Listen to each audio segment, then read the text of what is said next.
assemblies of Assam, Kerala, Puducherry, Tamil Nadu, and West Bengal. We have amongst us the Honorable Chief Election Commissioner, Shri Gyanesh Kumar Sir, Honorable Election Commissioner, Dr. Sukhbir Singh Sandhu Sir, Honorable Election Commissioner, Dr. Vivek Joshi Sir, Senior DECs, Shri Manish Garg, Shri Gyanesh Bharti, Dr. Pawan Kumar Sharma, DEC, Shri Bhanu Prakash Yaturu, and DGIT, Dr. Seema Khanna. Now may I request the Honorable Chief Election Commissioner, Shri Gyanesh Kumar Sir, to share his thoughts with you and announce the dates of polling. Sir.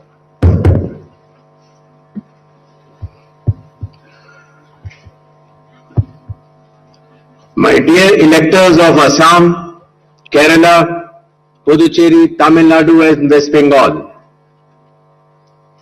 during the past few days, the Commission visited all the poll-bound states for reviewing the preparedness for the ensuing assembly elections.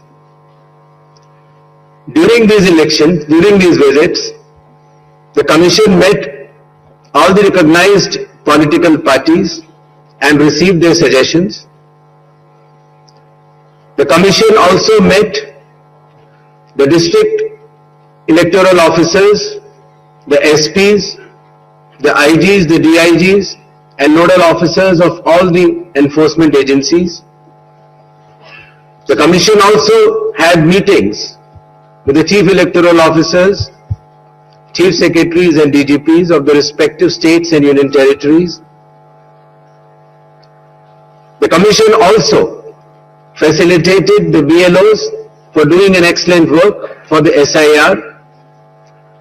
The Commission also interacted with the young and first-time voters and also our sweep icons who are engaged in voter awareness activities. As all of you are aware, these 5 states and UTs represent distinct geographical and cultural landscapes of India. These elections represent not only a democratic exercise, but also the cultural richness of India and truly reflect the unity and diversity of our nation. Pure electoral rolls are the bedrock of any democracy. With this objective, the special intensive revision is being conducted as per Article 326 of the Constitution to ensure that no eligible elector is left out, while no ineligible person is included in the electoral rolls. I congratulate all the booth level officers, assistant electoral registration officers, electoral registration officers, district election officers, and all election officials who were involved in this work for ensuring its smooth conduct and completion. It has been a massive democratic exercise. Around 17.4 crore electors are going to participate in these elections, an exercise of continental scale and proportionality. To give you a feel of numbers, 17.4 crore electors roughly also comprise the continent of Australia, France, South Africa, Germany and Canada. We will also see our guests from more than 20 countries from their electoral commissions who will be visiting these elections for witnessing the festive celebrations, the transparent and efficient celebrations of elections in India. The Commission, along with lakhs of election officials and security personnel, is committed for ensuring free, fair, transparent, accessible and peaceful elections. Election Commission of India is also prepared to welcome each and every voter to their polling stations and provide them with a pleasant and comfortable voting experience. I would also like to make a special appeal to our youth and the first-time voters.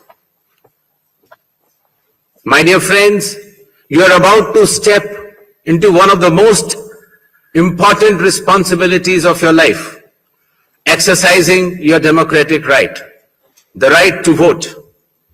I urge you to participate enthusiastically in this great democratic exercise and cast your vote with pride, responsibility, and confidence. Your vote is your choice in shaping the future of your state and the nation. Elections in India are the festival of democracy. Chunav ka parv, hum sab ka garv. This festival of democracy belongs to every citizen, every elector of India. Before announcing the schedule of elections, I would like to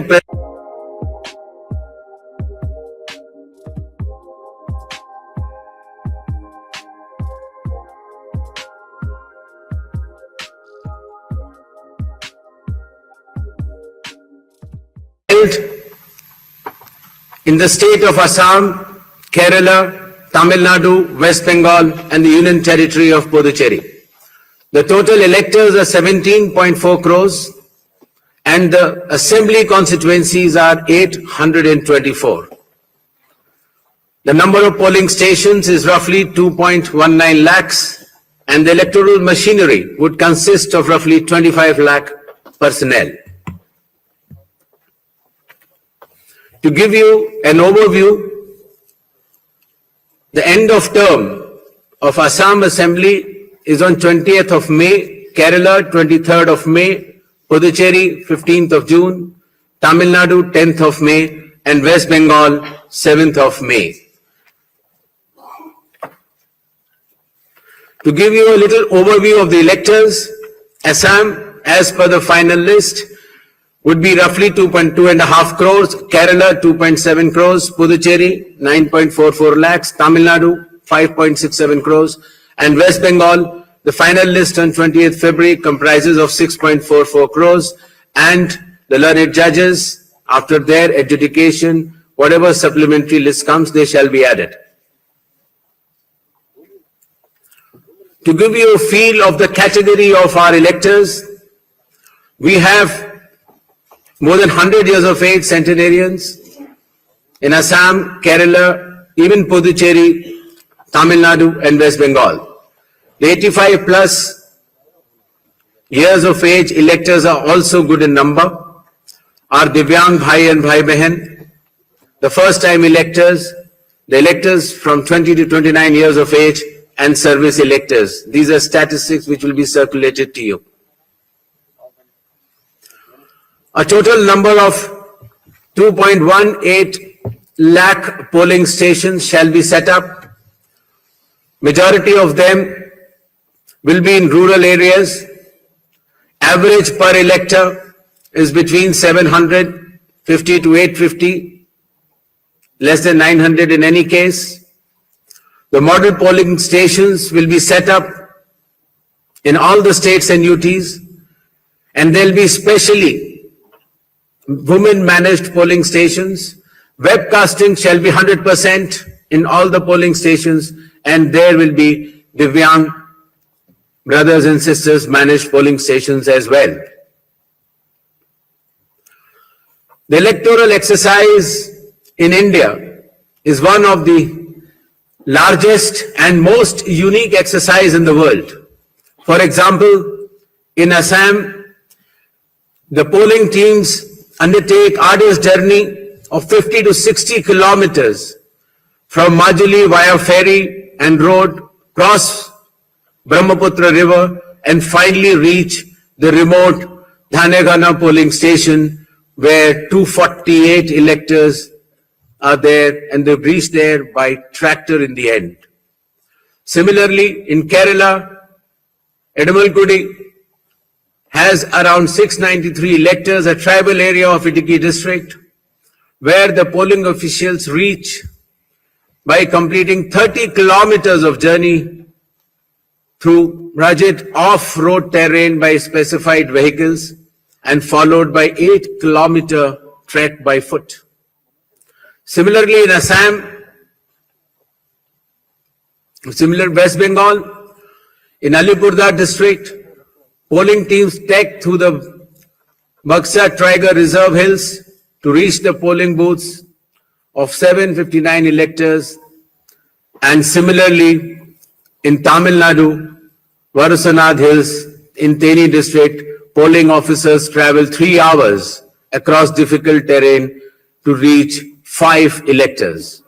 Puducherry also, in its Chidambaram Pillai schools, once a French colony, was designated model polling stations, which has 2 polling stations of 722 and 651 electors. A total of 25 lakh election officials shall be deployed across 5 states and union territory, out of which 15 lakhs will be polling personnel, 8.5 lakh security personnel, 49,000 micro observers, 1,444 observers, 40,000 counting officials, 21,000 sector officers, and 15,000 micro observers for counting as well. The voter awareness campaign has progressed well, the maximum of which came through the special intensive revision enumeration forms. Apart from that, the Election Commission itself, the Chief Electoral Officers and our sweep icons have penetrated deep with the substantial range and depth to reach each and every voter.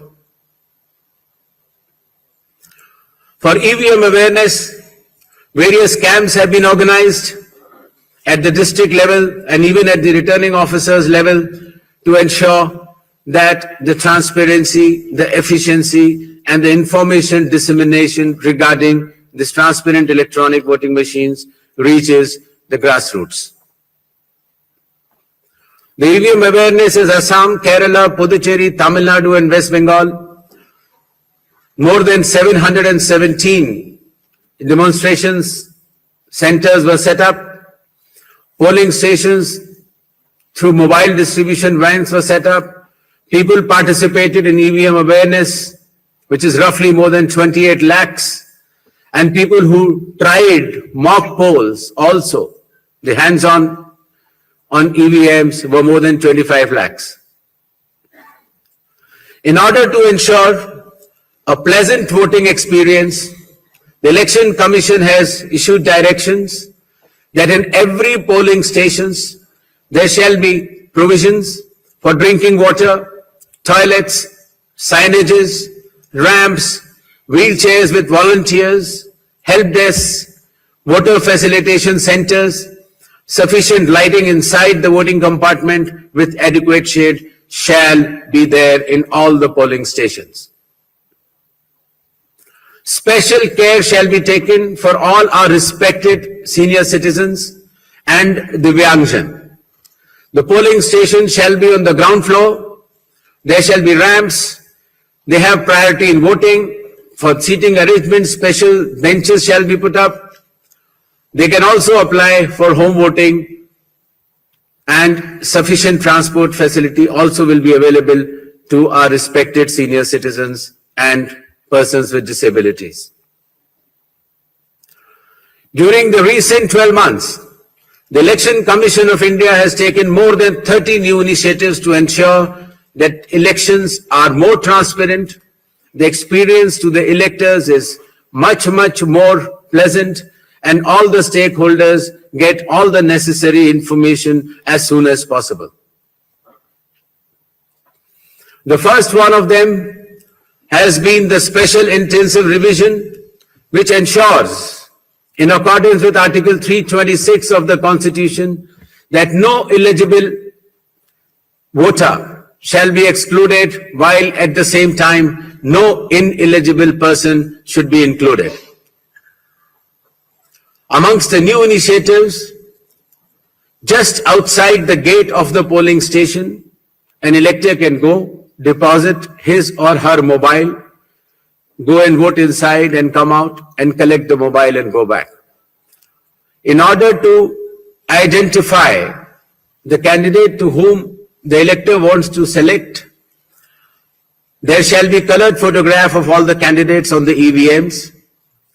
In order to ensure that there are no long queues, not more than 1,200 electors shall be there in any polling station.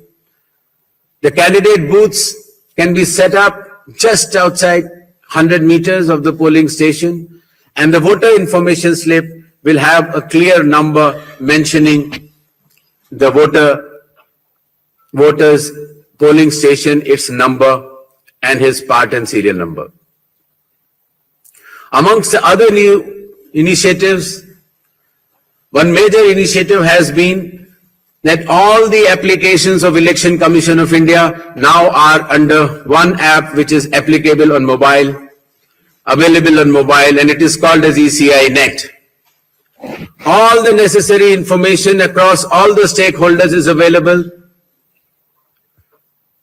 whether it is your epic card, whether it is your polling station, whether it is about the candidate, whether it is about the affidavits of the candidate, whether it is about the progress of polling which is taking place, or whether it is about counting. There shall be 100% webcasting to ensure transparency in each and every polling station. The presiding officers of every polling station shall input the number of votes cast after every 2 hours to ensure that voting percentages which are being relayed through the media to the public at large is by and large accurate. And at end of the poll, whatever the figures are there in 17C, accordingly the percentage is also displayed without any further delay. All the booth level officers have been given identity cards so that our electors and the households can identify them easily. And since our electoral staff has been working very hard, their remunerations were also increased. ECI Net, as I mentioned, will be containing all the 40 different applications integrated in a seamless manner.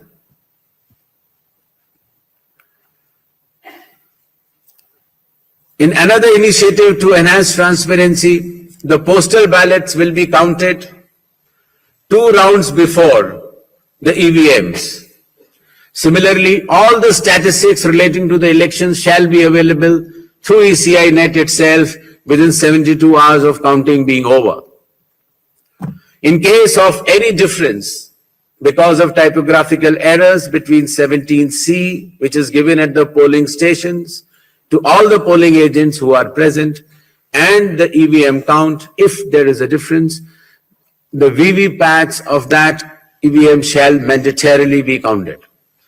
Similarly, after the counting is over, the losing candidate can prefer, after prescribed payment of fee, checking of the EVM along with VVPAT counting.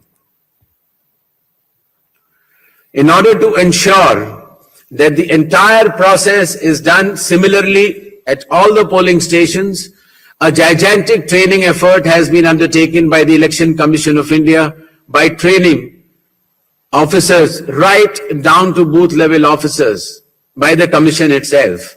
The booth level agents were also trained, of course, the police officers, the DEOs, the communication officers, and this capacity building exercise had been piloted by India International Institute for Democracy and Election Management, IIIDM, which is run by the Election Commission of India. Election Commission of India also trains officers of more than 100 countries concurrently. In order to have a substantial dialogue and engagement with the stakeholders, the Commission adopted a consultative and collaborative approach by which more than 4,700 all-party meetings were held by all the returning officers, DEOs and CEOs of this country. Similarly, the Election Commission of India also invited all the national and state level political parties to have such meetings, and more than 28 such meetings have already taken place. There has been national conference with legal councils and interactions with field level beneficiaries, that is booth level officers, EROs, DOs during the state visits. There have been other host of new initiatives which have been mentioned here, totaling to number 30. These slides will be there, and the Commission has been extremely proactive, transparent, efficient and consultative in its approach to ensure that the experience of election is much, much more pleasant to our prime stakeholder, that is the elector. Considering that India has been the mother of democracies and the largest of them all, with the most transparent elections taking place, the international idea is now currently being chaired by India. We also held an international conference with more than 70 countries. Next. Where the chief electoral officers from those countries has participated recently. Commission had review visits to all these 5 states/UT and met all the officers, as I had mentioned earlier, including our foot soldiers, that is our booth level officers. Clear directions have been issued to all the enforcement agencies, nearly 24 of them, that elections in these states and UT shall be inducement free and violence free. Directions have been issued to the collectors and the SPs that they have to act with complete impartiality and enforce the rule of law. The observers which will be visiting the states, their details should be made public, and any fake news on social media should be strictly monitored and necessary action taken.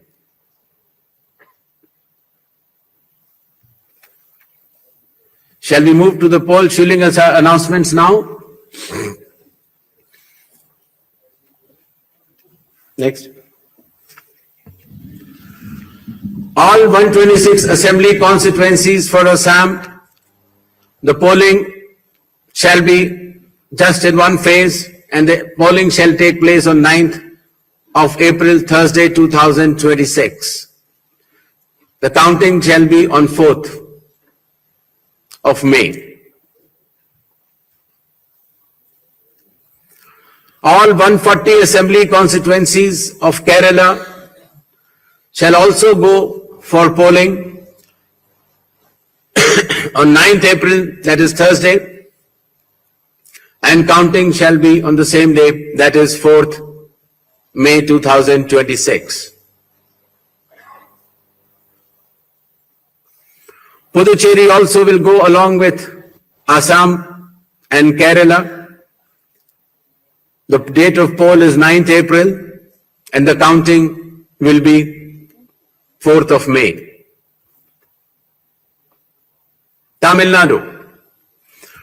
Tamil Nadu, all 234 assembly constituencies will go for poll on 23rd of April in one phase, and the counting shall be on the same day for all the 5 states/UT, that is 4th of May 2026. West Bengal. West Bengal, the 294 assembly constituencies, the polling shall be held in 2 phases. In the first phase, 152, and the second phase, 142. The date of poll shall be 23rd of April and 29th of April. And the counting shall be together for all, that is 4th of May 2026.